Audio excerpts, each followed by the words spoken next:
qaar ka mid ah siyaasiyiinta dalka ayaa ku baaqeen in la iska ilaaliyo siyaasadda khaldan iyo wax walba oo caqabad ku noqonaya xasiloonida iyadoo waddanku isku dayayo in la gaaro dib u heshiisiin dimuqraadiyad iyo isbeddel. madaxda iyo siyaasiyiinta oo la hadleen warbaahinta ayaa sheegeen in Itoobiya ay soo food saartay khilaafyo soo noqnoqday oo galaaftay nolosha kumanaan kun oo qof ayna ku barakaceen boqolaal kun sababo la xiriira siyaasad xumo darteed. gudoomiyaha xisbiga isbahaysiga dimuqraadiga Tigreega Aregawi Behe ayaa sheegay in caqabadaha dhan walba ee Itoobiya ay ka dhasheen dhibaatooyinka siyaasadeed ee waddanka ka jira iyo aragtida khaldan ee siyaasiyiinta.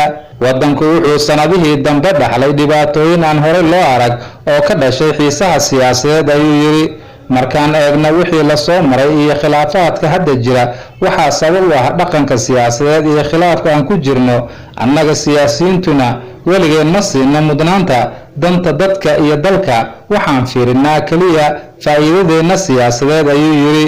Aregawi ayaa tilmaamay baahida dalka iyo muhiimadda ay leedahay in lala jaanqaado dib u habeynta lana xalliyo caqabadaha qotada dheer iyo isbedelada qaab dhismeedka, isagoo cadeynaya in Itoobiya ay ku socoto marxalad muhiim ah oo loo bedelayo qaran dimuqraadi ah.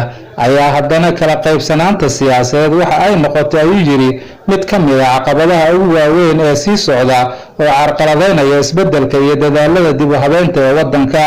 waxaan ogaaday in xisbiyada siyaasiga iyo jawaabta ay ka bixinayaan dhibaatada ay sidoo kale noqdeen kuwa iskhilaafay, ayuu hoosta ka xariiqay.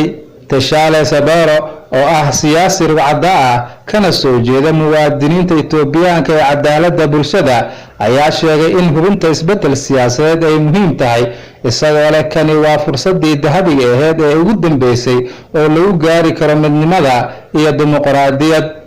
waxaan soo aragnay dhibaatooyin dhowr ah oo dhinaca amniga ah oo ka dhacay qaybo ka mid ah gobolka Oromiya iyo qaybo kale oo ka mid ah dalka, kuwaas oo dhaliyay xadgudubyo aad u badan oo xuquuqda aadanaha, ayuu yiri.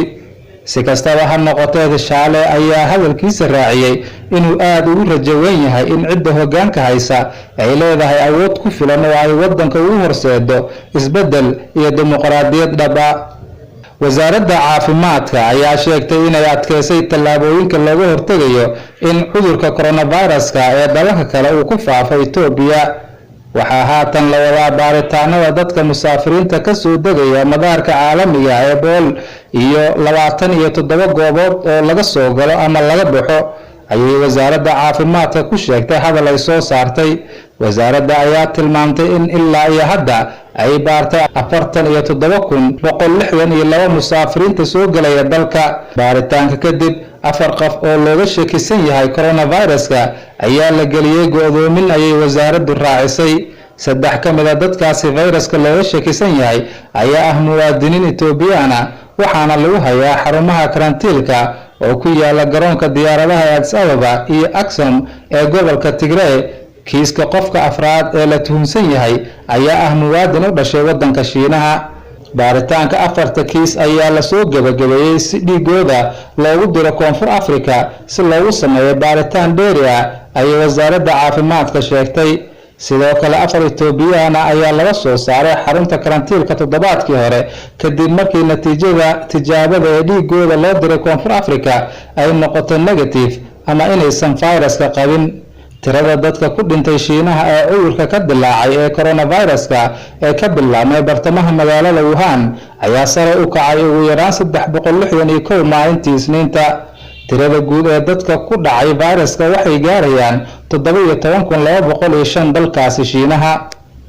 ra'iisul wasaare Dr. Abiy Ahmed ayaa daahfuray mashruuca biyo-xireenka Ganaale Dawa.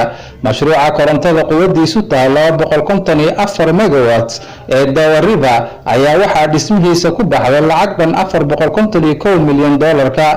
biyo-xireenka dhererkiisu yahay 110 mitir iyo 426 mitir balaca, isla markaana dhisidiisa la bilaabay 2010 ayaa wuxuu awood u leeyahay inuu qaado biyo dhan 2.5 bilyan cubic meter. ra'iisul wasaaraha oo goobta hadal ka jeediyay ayaa wuxuu u hambaliyay dhammaan intii gacan ka geysatay sidii mashruuca uu noqon lahaa mid guuleysta.